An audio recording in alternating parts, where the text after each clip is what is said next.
Effectivement, c'est vrai qu'il y a plus de parties nobles dans l'arrière. Il va y avoir tout ce qui est côte de bœuf, faux filet, filet, les pièces à rôtir. Dans l'avant, on va plus avoir voilà, les pièces en fait à pot-au-feu.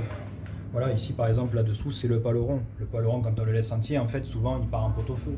Ici, on a le jumeau à beefsteak. Le jumeau à beefsteak, on peut récupérer une partie pour faire des pièces à griller ou des beefsteaks. Et après, essentiellement, cette partie-là, c'est le jarret. Le jarret, lui, il part vraiment en pot-au-feu. Et là, ici, on a la boîte à moelle. La boîte à moelle, on va être revalorisée pour faire essentiellement du steak haché.